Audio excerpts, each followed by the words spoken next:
What you just saw is genuinely a technological marvel, and that right there is SpaceX and Starship doing what SpaceX and Starship do best, making aerospace engineers smile nervously while the rest of us yell, "No way!" at our screens.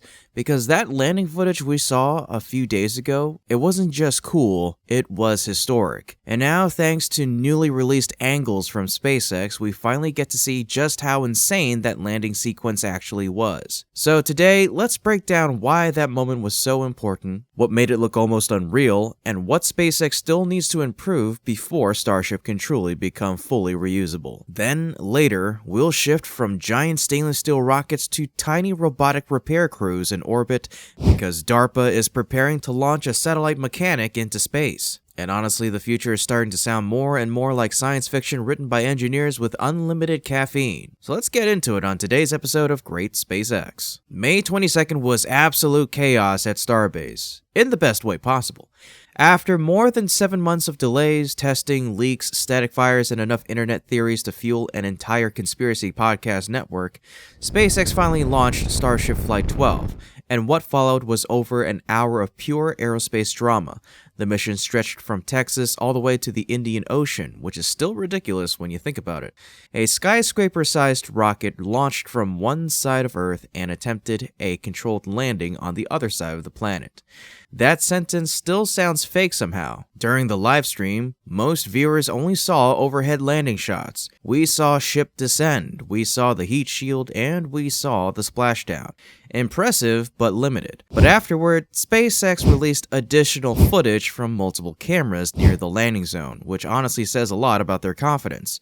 Because you don't set up cinematic ocean landing shots unless you genuinely expect your rocket to arrive somewhere near the target. And apparently, SpaceX was very confident this time. The company released a short clip titled Starship Flip and Landing Burn at the end of its 12th flight test. And honestly, those 23 seconds may become one of the defining Starship clips of this era. Not because people doubted Starship could eventually land like this, because it already looked this controlled, this smooth, this deliberate. Remember, this is still technically a test program. Most rockets never even attempt maneuvers like this. Meanwhile, SpaceX is casually rotating skyscrapers over the ocean like it's choreography for Dancing with the Stars Orbital Edition. The footage begins with ship emerging through the clouds, then both engines ignite almost instantly. And suddenly, the vehicle transitions from uncontrolled descent into active guidance. Importantly, SpaceX intentionally used only 2 engines for the landing burn. That was deliberate. The company wanted to test whether ship could still land safely under reduced engine availability, which is an extremely SpaceX philosophy. Most aerospace companies avoid failure scenarios. SpaceX practically schedules them into the test plan. Before ignition, ship had spent a long time descending horizontally through the atmosphere with its heat shield facing downward during reentry. Then, seconds before splashdown, the vehicle performed the now famous landing flip. And honestly, this remains one of the wildest maneuvers in modern aerospace. A giant stainless steel spacecraft rotating vertically moments before touchdown should not look this graceful, but somehow it did. SpaceX later explained the maneuver in an update. Starship then guided itself using its 4 flaps to the pre-planned splashdown zone in the Indian Ocean, and executed a landing flip, landing burn, and splashdown on 2 Raptor engines. And the effectiveness was immediately obvious. Right after ignition, ship began slowing rapidly. Telemetry briefly showed the vehicle stabilizing around 360 kilometers per hour before decelerating further. That matters because it proved the engines immediately regained control authority. In simpler terms, the rocket stopped falling and started flying. From there, the descent became remarkably controlled. Altitude dropped steadily, velocity decreased smoothly, and the vehicle remained stable all the way to splashdown. But the most fascinating detail in the new footage was not the speed, it was the engines, specifically the gimbal movement. The livestream never fully captured how aggressively the engines were working, but the new engines revealed constant adjustments, tiny corrections, tiny tilts, tiny movements every second, especially during the final moments before touchdown. And honestly, it looked almost artistic. The engines moved symmetrically while the vehicle rotated slightly around its axis, creating something that genuinely resembled a ballet performance, except instead of dancers, it was a flaming stainless steel spaceship descending through clouds while yelling plasma physics at the atmosphere, which is somehow even cooler. But the truly impressive part was the precision. Those engines gave Starship several seconds of near-perfect stability before splashdown. The vehicle did not slam into the ocean, it practically stepped into it. And that level of control matters enormously, because according to Elon Musk, SpaceX plans to attempt catching ship only after achieving 2 successful soft ocean landings. Flight 12 delivered one of them, which means Flight 13 suddenly becomes extremely important, because if the next mission repeats this performance, Starship recovery at Starbase could move from distant ambition to near-term test objective. And honestly, that is insane progress, but SpaceX was not just testing a landing, the company also tested future tower catch maneuvers, intentionally stressing the aft flaps and performing dynamic banking moves designed to simulate future returns to Starbase. These were deliberate stress tests, and they matter because the aft flaps remain critical for precision guidance during landing. Historically, they were also vulnerable to heat damage and structural wear during reentry. But Flight 12 showed major improvement, partly due to additional thermal protection added to the leeward side, and apparently it worked. The banking maneuvers matter too.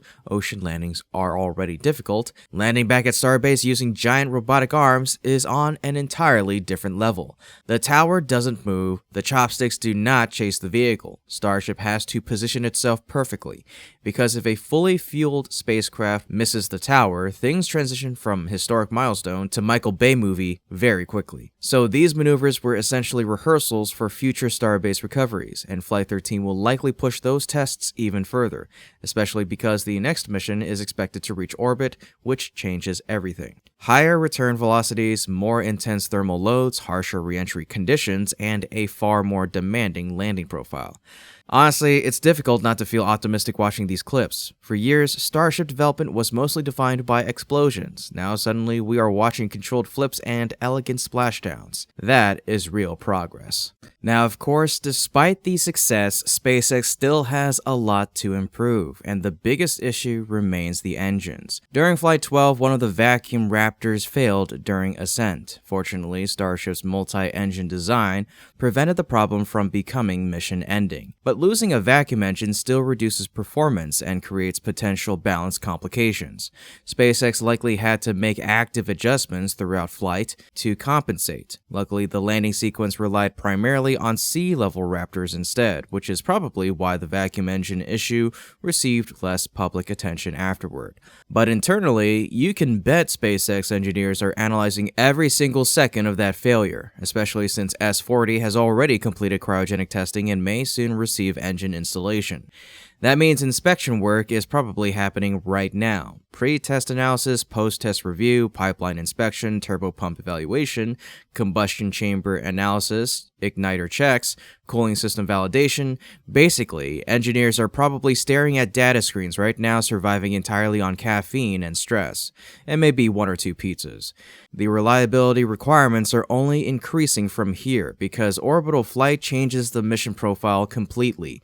The engines won't just lift the vehicle anymore, they'll also support orbital insertion, payload deployment, deorbit burns, and then the entire return sequence afterward. That's a much bigger challenge than previous suborbital flights. Then there's the heat shield, which honestly performed remarkably well during Flight 12. Even Musk praised it afterward. There were no major oxidation streaks, no obvious catastrophic tile failures, and importantly, coolant leaks appeared significantly reduced. That's huge progress, but orbital missions will stress the system much harder. Longer exposure, higher velocity, more extreme reentry heating. So while Flight 12 represented a major step forward, SpaceX still needs additional upgrades to ensure the heat shield can survive rapid reuse. Because eventually the goal isn't just surviving one flight, it's flying repeatedly with minimal refurbishment. That's the real challenge. Internally, other systems also require continued attention, such as fuel tanks, COPVs, pressure systems. All of these Space components performed well recently, but orbital operations introduce higher demands everywhere, and every improvement matters because Starship isn't just trying to become another rocket, it's trying to become transportation infrastructure. The Moon, Mars, satellite deployment, point-to-point travel, refueling, lunar landings, everything depends on reliability, and every successful landing brings SpaceX one step closer to making that future a reality. Now, while SpaceX works on reusable rockets, DARPA is preparing something entirely different. A robotic satellite repair system in orbit, which honestly sounds like the beginning of a sci-fi movie where tiny space mechanics start fixing satellites while complaining about overtime. DARPA recently announced progress on its robotic surfacing of geosynchronous satellite program, known as RSGS, and after years of delays, the mission may finally launch soon. The concept is fascinating. The spacecraft is designed to service satellites in geosynchronous orbit. That's roughly 22,236 miles above Earth, or about 90 times higher than the International Space Station. Satellites in GEO are incredibly important because they orbit at the same rotational speed as Earth. That means they remain in position over the same region continuously, which makes them ideal for communications, weather monitoring, defense systems, and climate observation. But there's a major problem. When these satellites run out of fuel or suffer mechanical issues, there are very few repair options. Usually, they're simply retired and moved aside, which contributes to growing orbital congestion and space debris concerns. DARPA wants to change that. The RSGS mission aims to create a robotic surfacing spacecraft capable of repairing, repositioning, inspecting, and potentially refueling satellites directly in orbit. Basically, roadside assistance for space. The program was originally announced back in 2017, but delays hit repeatedly, contractor changes, pandemic supply chain issues, integration problems, the usual developing cutting-edge space technology experience. Now, however, DARPA says the spacecraft is finally nearing readiness. The mission is currently expected to begin operations in 2027 after a 10-month journey to GEO using electric propulsion. Northrop Grumman's subsidiary, Space Logistics, is serving as the primary contractor. NASA and U.S. Naval Research Laboratory are also participating, and DARPA says the ultimate goal is flexibility.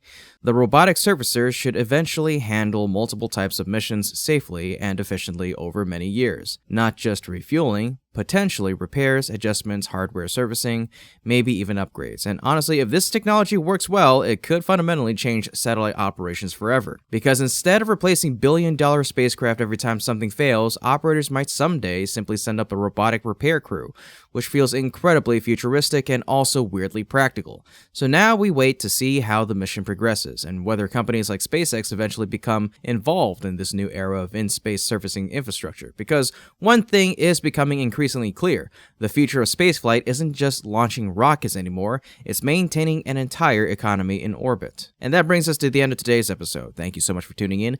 As always, this has been Kevin from Great SpaceX. Until next time, keep looking up.